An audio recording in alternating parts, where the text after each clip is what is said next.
dear viewers, welcome to my channel Rebeka English tutorial. Assalamualaikum to you.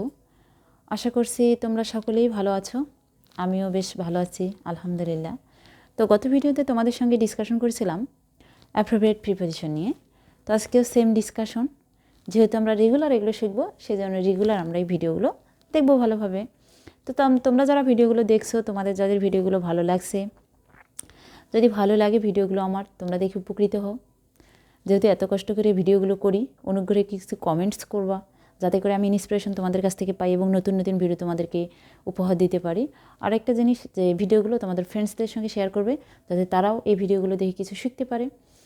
So আমি আশা করছি আমার চ্যানেলটি তোমরা সাবস্ক্রাইব করবে এবং তোমাদের যারা ফ্রেন্ড সার্কেল তাদের সঙ্গে আমার লিঙ্কটি শেয়ার করবে। নেক্সটে তোমাদেরকে আমি আরও নতুন নতুন এবং ভালো করে ভিডিওগুলোকে এনজয়েবল করে তোলার চেষ্টা করব তোমাদের জন্য। সো আজকে কথা না বাড়িয়ে চলে যাই আমরা ডিসকাশনে। আমাদের আজকে ডিসকাশনের টপিকস হচ্ছে অ্যাপ্রোপ্রিয়েট প্রিপোজিশনস। Appropriate prepositions. তো আমরা এখন প্রিপোজিশনস নিয়ে ডিসকাশন করব। এখন আমরা মূল টপিক্সে চলে যাই। অ্যাট ফার্স্ট আমরা লিখব aware of. Aware of. Aware of means সচেতন। অ্যাওয়ার অফ মিন্স সচেতন, ঠিক আছে। এখন কী বিষয়ে সচেতন সেটা আমরা এক্সাম্পল এক্সাম্পল দিই, তাহলে তোমরা বুঝতে পারবা। যেমন আমরা যদি দিই হি is aware of the fact, ঠিক আছে। ফ্যাক্ট মানে হলো কোনো বিষয় বা ঘটনা, তাহলে হি is aware of the fact মানে সেই বিষয়টা সম্পর্কে সচেতন। ক্লিয়ার? তাহলে অ্যাওয়ার অফ মিন্স সচেতন। আবার যদি আমরা দিই believe in. Believe in. Believe in মানে হলো বিশ্বাস। বিলিভ ইন মানে হলো বিশ্বাস, ঠিক আছে, করা। বিলিভ ইন বিশ্বাস করা। যেমন আমি দিতে পারি যে আই ডোন্ট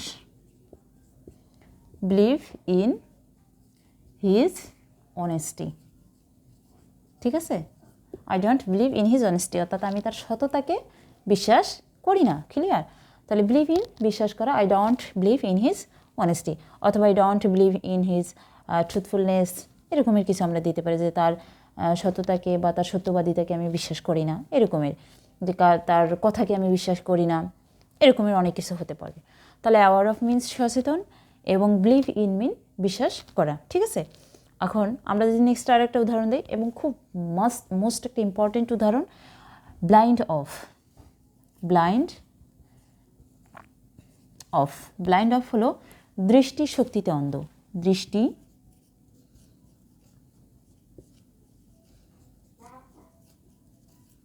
শক্তিতে অন্ধ, ঠিক আছে।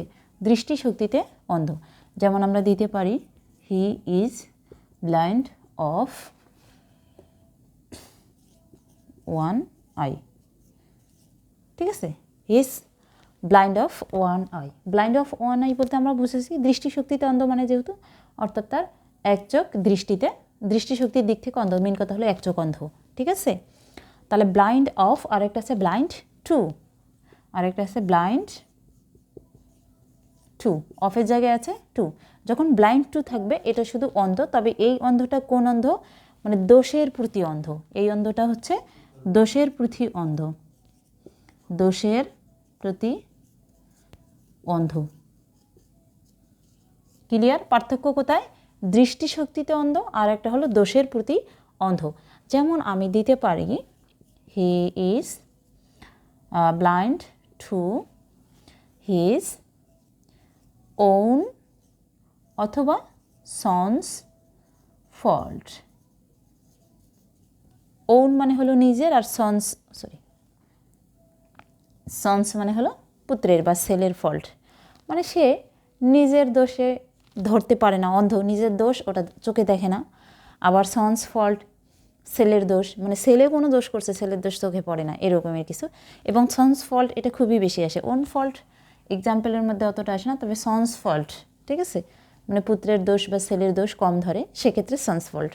তাহলে যখন আমরা দেখব, বা মানে কারো যদি আমরা দোষ ধরতে না দেখি, মানে দোষ করছে, ইটস নট ফ্যাক্ট, এড়িয়ে যাই, সেক্ষেত্রে ব্লাইন্ড টু। আর যদি আমরা ব্লাইন্ড অফ এক দৃষ্টিতে, অর্থাৎ দৃষ্টিশক্তিতে অন্ধ, যেমন কারো এক চোখ অন্ধ, দুই চোখ অন্ধ, এরকমের কিছুটা। অর্থাৎ মেন কথা চোখে যদি না দেখে তাহলে সেটা দৃষ্টিশক্তিতে অন্ধ, তখন হবে ব্লাইন্ড অফ। আর যদি দোষের প্রতি অন্ধ থাকে তখন সেটা হবে ব্লাইন্ড টু। খুবই মোস্ট ইম্পর্টেন্ট এই দুটো উদাহরণ, একদম সেভাবে তোমরা মাথা রাখবে। Exams, varsity exams, job exams খুবই আসে এই দুটো এক্সামিনেশনের জন্য খুবই ইম্পর্টেন্ট, এবং এই দুটো উদাহরণ খুব ভালো করে মনে রাখবা। তাহলে ব্লাইন্ড অফ, চোখে দেখে না, মনে রাখবা ব্লাইন্ড অফ অন্ধ, তবে এটা দৃষ্টিশক্তিতে অন্ধ। আর ব্লাইন্ড টু, এটাও অন্ধ তবে দোষের প্রতি অন্ধ। ক্লিয়ার? আরেকটা আছে বোস্ট অফ। বোস্ট অফ, আচ্ছা আমি এখানে একটা ইরেজ করে দিই। বোস্ট অফ, ঠিক আছে, BOAST, boost of. What is the meaning of boost of? Boost of হলো গর্ব করা, গর্ব করা। আচ্ছা, যেমন গর্ব করা, যেমন তোমরা তোমাদের সম্পদ নিয়ে কখনো গর্ব করে না, এরকমের একটা উদাহরণ আমরা দিতে পারি। Don't boost of your wealth. Wealth মানে হলো সম্পদ, ওয়েলথ মানে সম্পদ, ঠিক আছে। Don't boost of your wealth, অর্থাৎ তোমার সম্পদ নিয়ে গর্ব করো না। তাহলে বোস্ট অফ মানে কি? গর্ব করা। অর্থাৎ আমরা যে কোনো কিছু নিয়ে গর্ব না করে যে তুমি তোমার সম্পদ নিয়ে গর্ব করো না, বা তুমি তোমার জ্ঞান নিয়ে গর্ব করো না, হ্যাঁ, অফ ইয়োর উইজডম, এরকমের কিছু দিতে পারি, অসুবিধা নেই।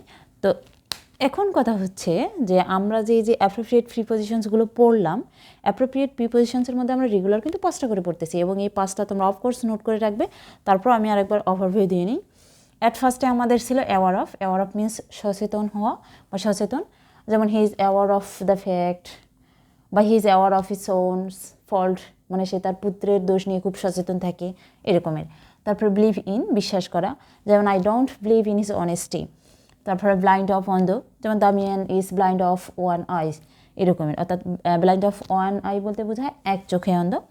আর ব্লাইন্ড টু, দোষের প্রতি অন্ধ, অর্থাৎ কারো দোষের প্রতি যদি আমরা অন্ধ হই সেক্ষেত্রে ব্লাইন্ড টু। আর যদি আমরা বোস্ট অফ লিখি তাহলে বোস্ট অফ মানে গর্ব করা।